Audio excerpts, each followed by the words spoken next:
नमस्कार, मैं हूं आपके साथ सुरभरा। वीडियो की शुरुआत करते हैं। केंद्रीय वित्त मंत्री निर्मला सीतारमण ने 1 फरवरी को केंद्रीय बजट पेश किया। यह उनका लगातार 9वां बजट था। इस बार के बजट में विदेशी यात्रा, शिक्षा और चिकित्सा के लिए टीसीएस की दरों की कमी की गई। इसके साथ ही 17 एंटी कैंसर दवाओं और दुर्लभ बीमारियों की दवाओं का कस्टम ड्यूटी से पूरी तरह छूट दी गई। इस संबंध में लखनऊ के पत्रकार वार्ता का आयोजन हुआ। इस दौरान मुख्यमंत्री योगी आदित्यनाथ ने अपने संबोधन में क्या कुछ कहा, आइए आपको सुनाते हैं। मैं सबसे पहले इस विजनरी बजट के लिए आदरणीय प्रधानमंत्री जी के प्रति आभार व्यक्त करता हूं और केंद्रीय वित्त मंत्री जी को मैं हृदय से धन्यवाद देता हूं कि पिछले 11 साढ़े 11 वर्ष के अंदर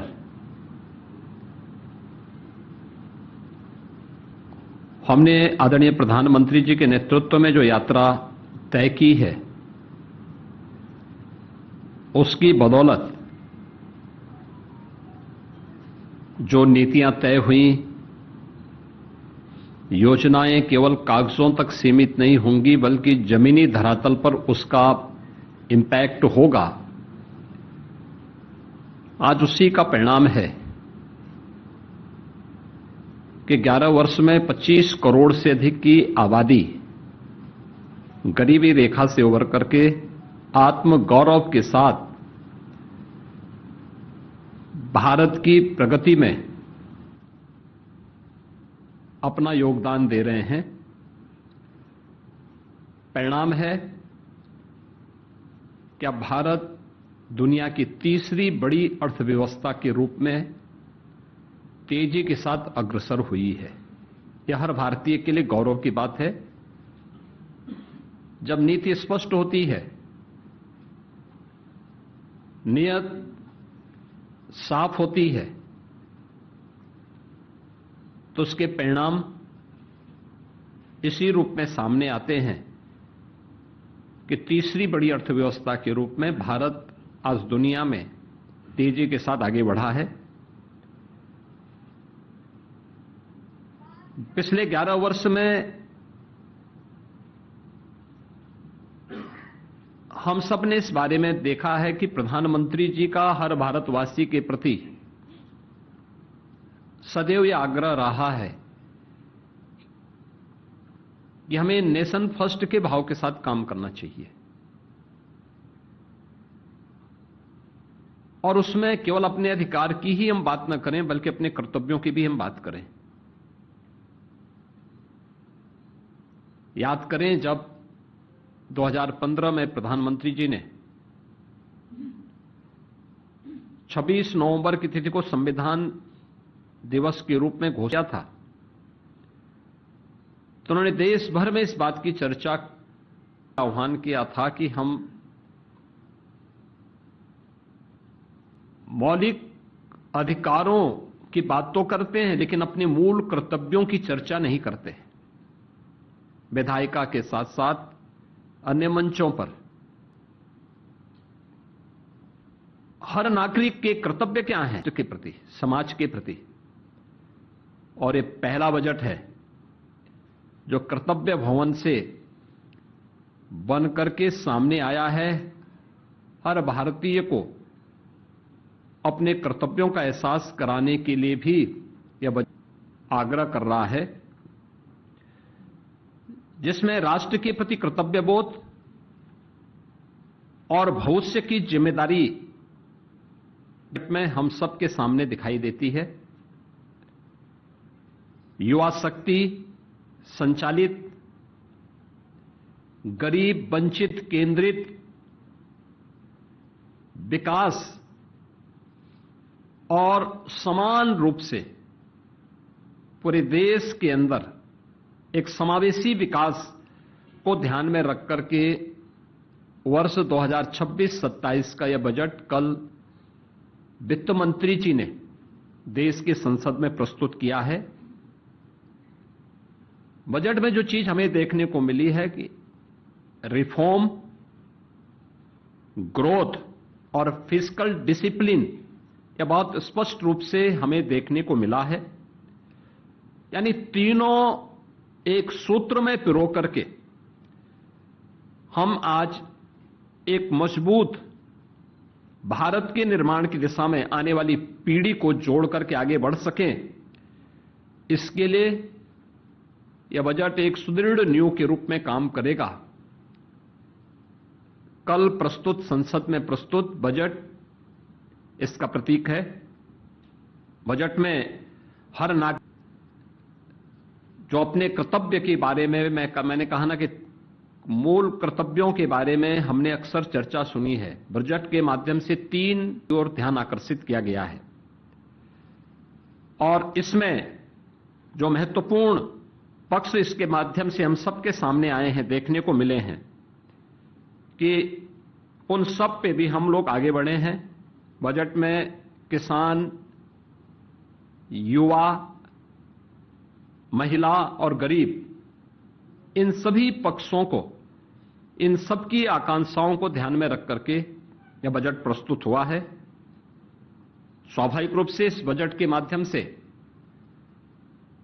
देश की सबसे बड़ी आबादी के राज्य की आकांक्षाओं की पूर्ति भी होती है। उसके लिए नई संभावनाओं के द्वार खुले हैं। इसमें मुख्य रूप से जब हम ध्यान देते हैं, सबसे पहली बात है कि 10,000 करोड़ रुपए का एमएसएमई सेक्टर के लिए बजट का प्रावधान। उत्तर प्रदेश देश के अंदर इसको लीड करता है।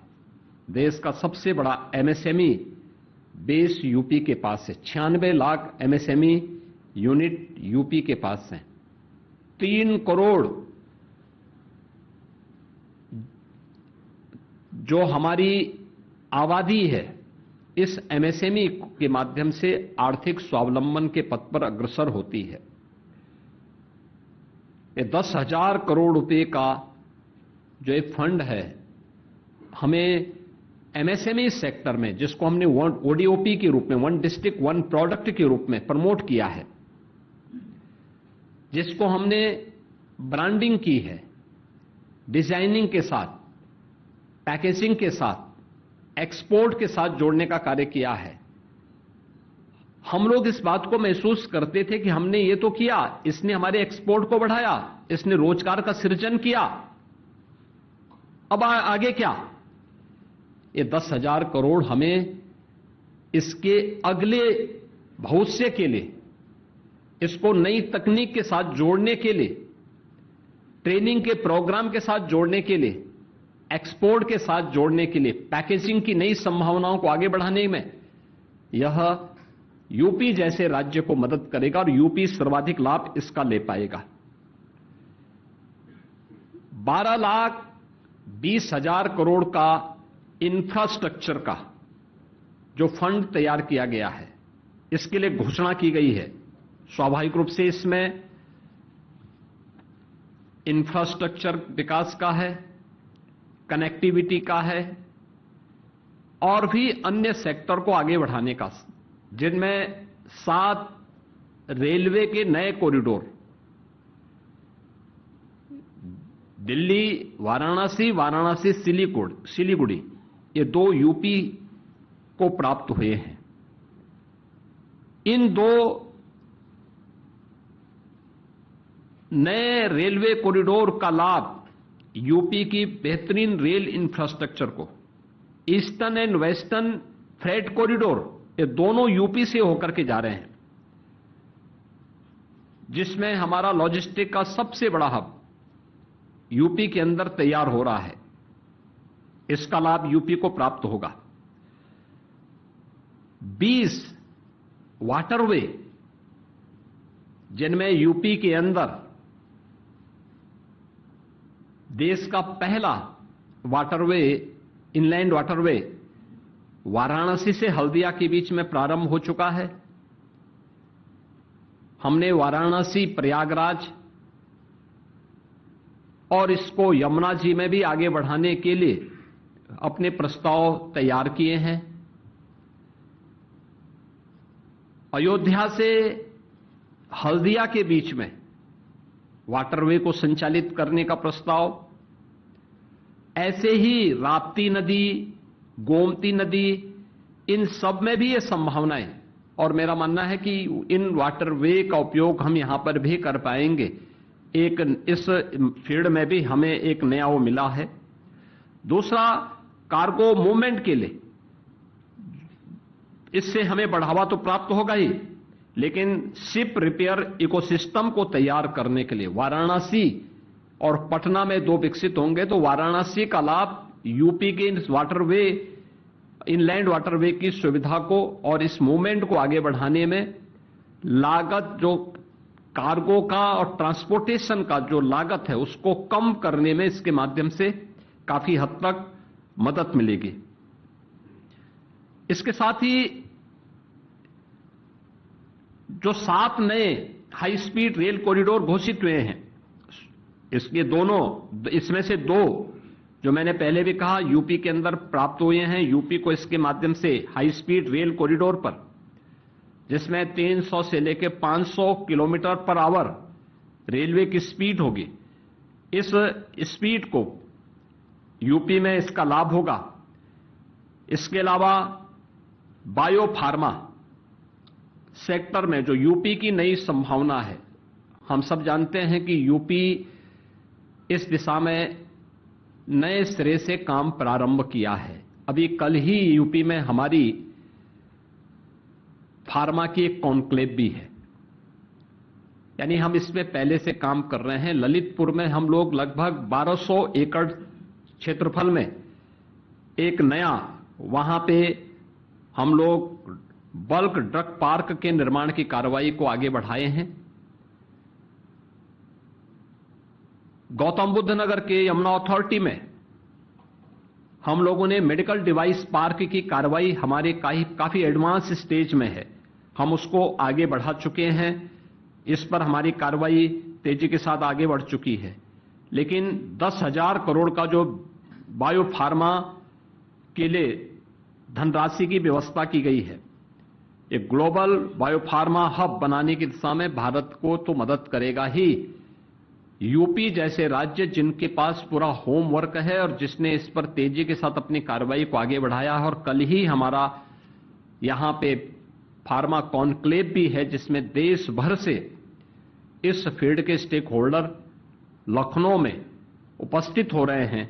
यह हमें एक नई सुविधा आगे बढ़ाने के लिए मदद करेगा।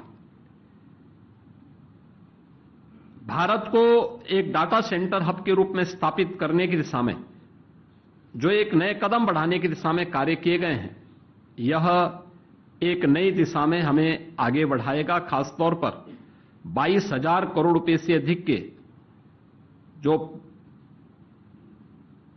प्रदेश के अंदर हम लोग डाटा सेंटर की स्थापना का कार्य कर रहे हैं। यूपी के अंदर काफी बड़े पैमाने पे डाटा सेंटर के निर्माण की कार्रवाई तेजी के साथ आगे बढ़ी है। अब तक उत्तर प्रदेश ने इसमें 700 मेगावाट क्षमता के डाटा सेंटर यूपी में स्थापित किए हैं, और भारत सरकार ने इसके हब के रूप में स्थापित करने के लिए जो धनराशि आरक्षित की है, यह हमें काफी हद तक मदद करेगी। महात्मा गांधी ग्राम स्वराज योजना भी लॉन्च की गई है। आप सब जानते हैं कि देश के अंदर सबसे अधिक ग्राम पंचायतें यूपी के पास हैं। रूरल पॉपुलेशन देश के अंदर सबसे अधिक यूपी जैसे राज्य में निवास कर रही है। स्वाभाविक रूप से इसका लाभ हमें प्राप्त होगा। अगर यूपी के अंदर हम रेवेन्यू विलेजेज की संख्या ही देखें तो 1,05,000 से अधिक हमारे पास रेवेन्यू विलेजेज हैं। स्वाभाविक रूप से महात्मा गांधी ग्राम स्वराज योजना का लाभ यूपी को प्राप्त होगा। ग्रामीण उत्पादों को ग्लोबल मार्केटिंग नेटवर्क से जोड़ने में इससे मदद मिलेगी। जो हमारे कारीगर हैं, उनके उत्पाद हैं, उनको बेहतर मूल्य प्राप्त होगा। स्थानीय स्तर पर विकसित भारत जी राम जी के माध्यम से मार्केट विकसित करने में मदद मिलेगी। इसके माध्यम से उत्तर प्रदेश के अंदर जो 2.5 लाख बुनकर हैं, उनके लिए गांवों के जो उद्योग हैं, खासतौर पर हमारा एमएसएमई सेक्टर बहुत बड़ा ऐसा है जो ग्रामीण क्षेत्र में काम करता है, वन डिस्ट्रिक्ट वन प्रोडक्ट के माध्यम से और विश्वकर्मा श्रम सम्मान और पीएम विश्वकर्मा के माध्यम से हमने उसको पहले ही प्रमोट किया है। यानी ये पूरा होमवर्क यूपी के अंदर पहले से हुआ है। तो स्वाभाविक रूप से महात्मा गांधी ग्राम स्वराज योजना के माध्यम से इसका लाभ यूपी को प्राप्त होगा और युवाओं को इसके माध्यम से आत्म स्वावलंबन की ओर बढ़ने में भी यह मदद इसके माध्यम से प्राप्त होगी। मित्रों,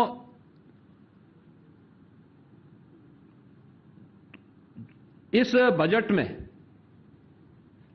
लॉजिस्टिक के लिए भी काफी बड़ी संभावनाएं हैं और उसके हब के रूप में गौतम बुद्ध नगर, कानपुर के साथ ही वाराणसी को, क्योंकि देश का पहला वाटरवे यह वाराणसी से हल्दिया के बीच में प्रारंभ हुआ है। तो चला छोटे से ब्रेक का।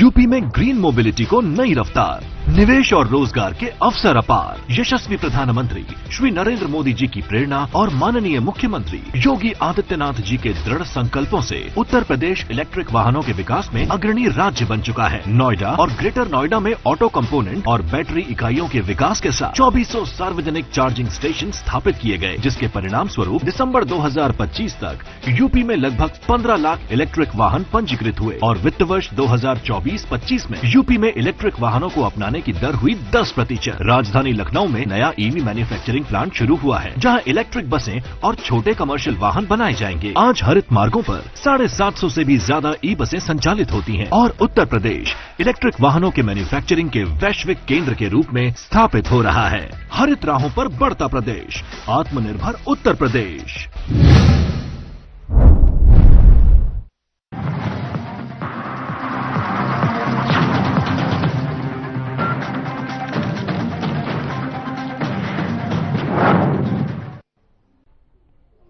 केंद्रीय वित्त मंत्री निर्मला सीतारमण ने देश का बजट पेश किया, जिसके बाद पीएम नरेंद्र मोदी ने संबोधित किया। पीएम ने क्या कुछ कहा, आइए आपको सुनाते हैं।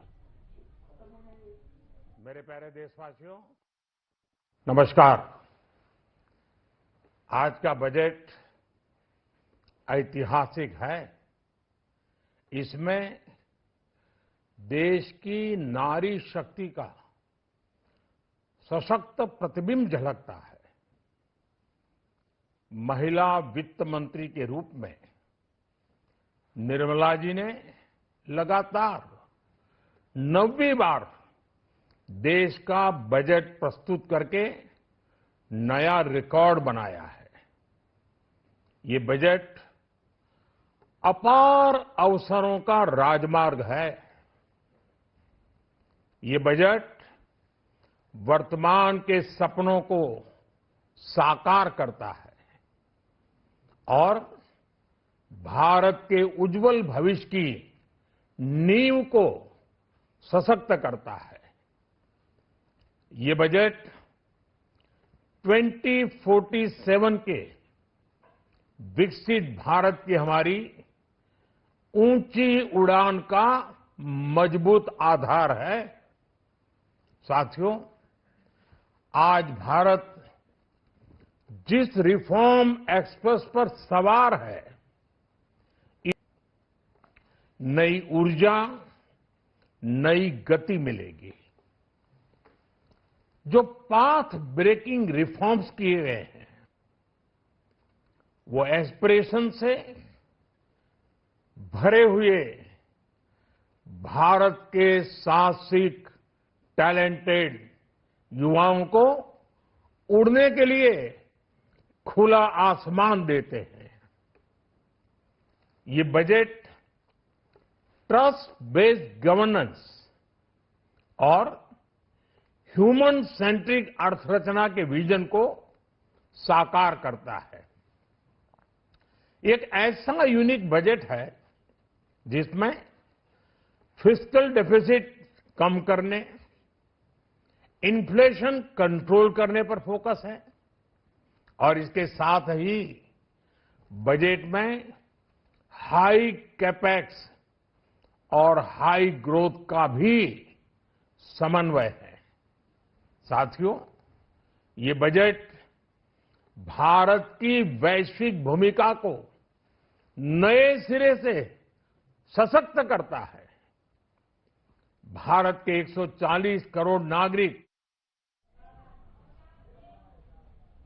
केंद्रीय वित्त मंत्री निर्मला सीतारमण ने देश का बजट संसद में पेश किया, जिसके बाद लखनऊ में सीएम योगी ने बजट को लेकर प्रेस कॉन्फ्रेंस की। सीएम योगी ने बजट का स्वागत करते हुए इसे ऐतिहासिक बताया। मित्रों,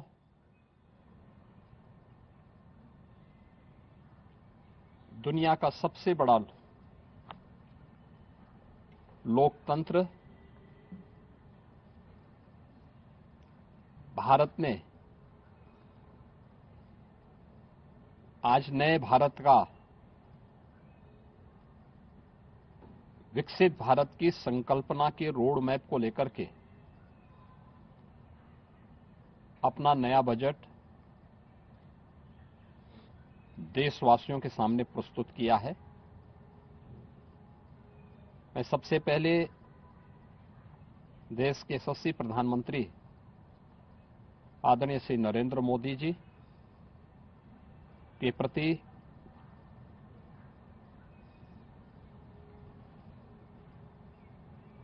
इस बजट को प्रस्तुत करने के लिए दिए गए मार्गदर्शन और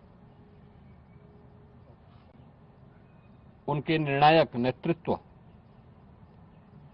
के लिए हृदय से आभार व्यक्त करता हूं। मैं इस बजट को प्रस्तुत करने के लिए केंद्रीय वित्त मंत्री माननीय श्रीमती निर्मला सीतारमण जी को हृदय से अभिनंदन करता हूं। प्रदेशवासियों की ओर से उनका धन्यवाद करता हूं।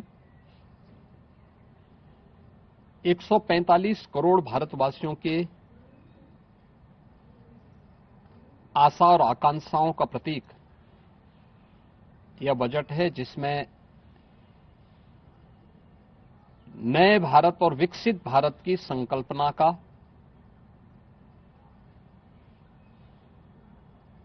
दृष्टि स्पष्ट दिखाई देती है।